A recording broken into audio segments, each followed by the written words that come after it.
This is so good to see so many of you here.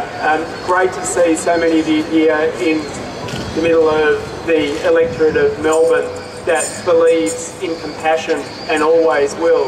And as you go around Melbourne, you see hanging up on buildings, on our council buildings, signs that say asylum seekers and refugees are welcome here, and that is a message that we are sending to the whole of the world today. And I want to also acknowledge the traditional owners of the land of Wurundjeri and pay my respects to their elders, past and present, and to remind ourselves that unless you're an Indigenous Australian, we are all boat people in one form or another.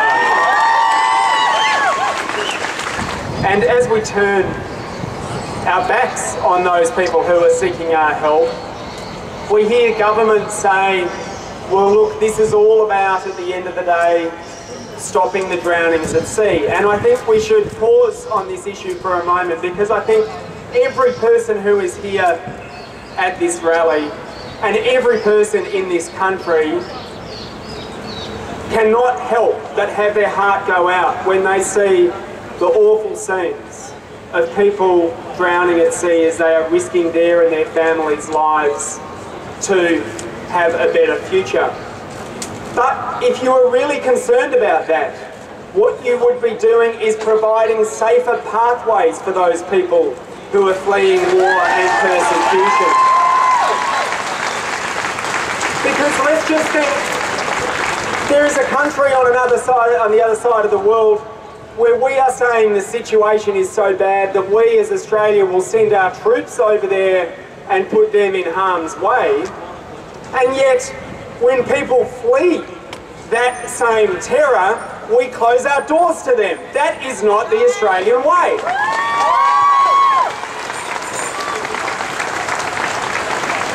And there are people on our doorstep in camps in Indonesia and Malaysia where there are thousands of people there who have been found to be genuine refugees, who have been waiting years and years and years for a way out, and Australia takes mere handfuls of those people. So when those people have been waiting there for years and years and years as genuine refugees, and someone comes along and says, give me a bit of money and I'll pop you on a boat, they do it because they are so desperate. And I tell you what, if I was there and my family was under threat and I was found to be a genuine refugee, I'd probably get on a boat as well. And these people deserve our support, not our hostility. There are rallies in Canberra, Perth, Adelaide, Brisbane, Sydney, right around this country, where the conscience of the nation is standing on the streets and saying to their politicians, enough. The politicians have gone mad. Absolutely mad.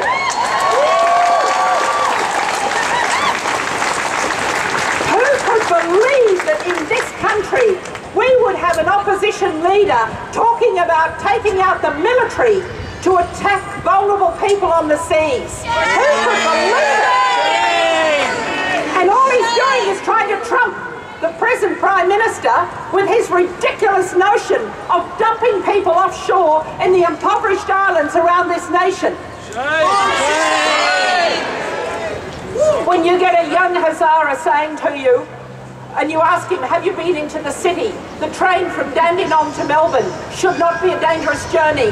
And a young man says to you, no, I'm too scared. My friends have been beaten up on the train, and I don't think I've got enough English to tell the police that it's not my fault if they attack me. This is happening in our city. Because the dogs have been unleashed. The politicians have given permission for the racists to start promoting their hate and their fear. The nation is in a dangerous situation, and we have to stand up and fight back. There are good people in this country, good people. They're the people who are going out on Saturday and Sunday night with mattresses and blankets because refugees have been dumped in empty houses on cold floors with no heating, children with hacking coughs, no blankets, no heating, no beds. This is what's happening. On the ground, on shore. On the ground, offshore. There is a brutal policy of persecution to the people who have come here seeking our help. Thank you very much, everyone. It's really nice day because you are here. I came to Australia in 2000. In that time, they call us illegal immigrants. Then the name changed after September 11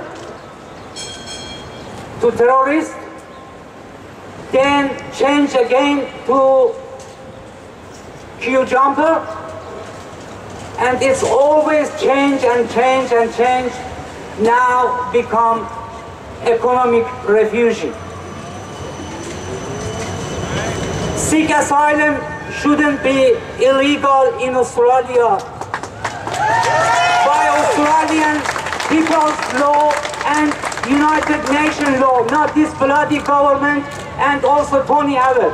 In 2000, Immigration Department said to me, in Port Hedland Detention Center, we're not going to give you visa even if you stay in detention center for 10 years, because Australian people and Australian government doesn't like political people. People hurt in my country, now they have to change their story. This is one reason. And the second reason is people doesn't want to make any problem for their family back in Iran if they say something about their case or against the Iranian government. My last message to Kevin Rudd is, every Sunday you holding the book, going to church, in that book says, treat people as you treat yourself. Yes. And you're not doing this. That church shouldn't let you to go in. Thank you very much. I love you all. This is fantastic. I cannot believe we have so many people out here today. Thank you to everyone who's taken to the streets today. It matters what you're doing.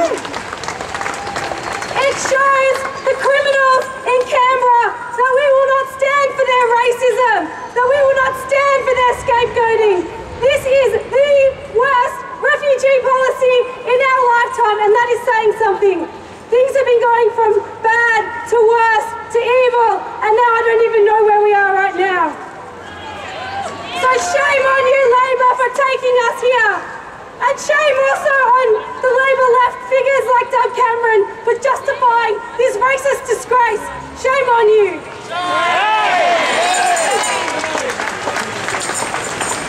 How dare we bleat about the burdens of being a wealthy first world country from whom protection is sought. A wealthy first world country that far too often participates in the conflicts that create asylum seekers in the first place. That's right.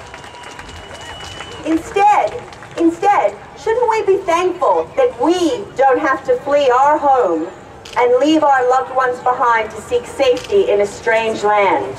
Shouldn't we use our good fortune as the firm foundation on which to hold out both hands, not just one hand, but both hands, and pull those who are less fortunate than we are to safety?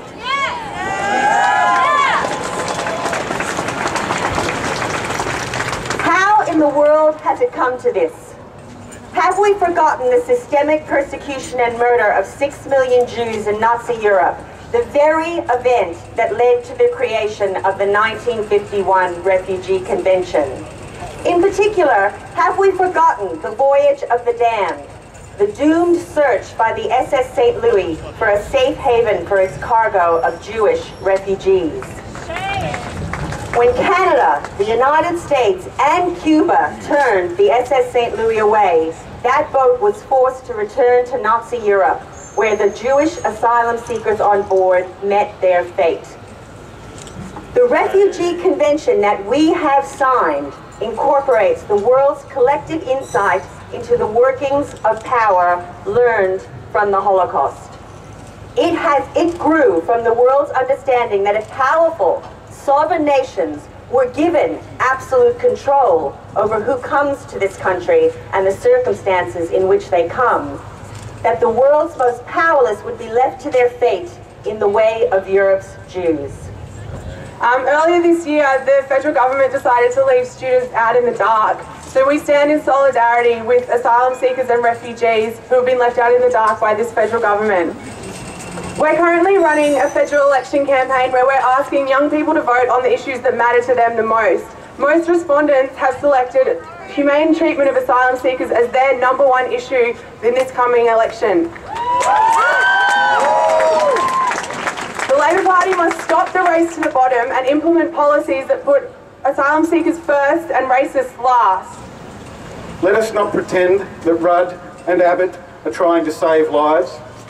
That is a grand lie, exposed by the Coalition's television ads and their talk of us being swamped by 40,000 boat people, and by the ALP's lies about economic migrants, and the Rudd government's ads in The Australian, The Age and the Herald Sun, amongst others.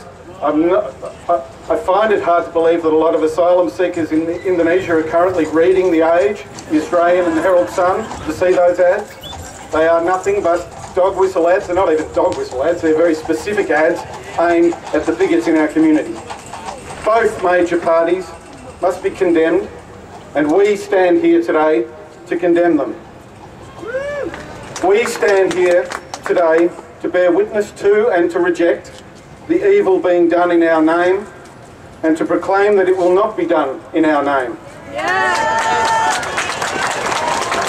We stand here to proclaim that solidarity with the oppressed animates us, if fear, racism and rank opportunism drives those who would claim to lead our country. Even though we fear what an Abbott government would do, even though an Abbott government fills us with dread, this must not deter us from speaking our truth to Mr. Rudd's power. Do not use vulnerable people, Kevin Rudd, for your political ends. Do not sacrifice basic human decency in the putrid quagmire into which Australian politics has sunk. As these old parties engage in a race to the bottom, we are being diminished as a country, and we are trading away some of the things that we cherish the most: a commitment to human rights, a commitment to equality and a commitment to compassion. And it is time that we stood up and said enough is enough.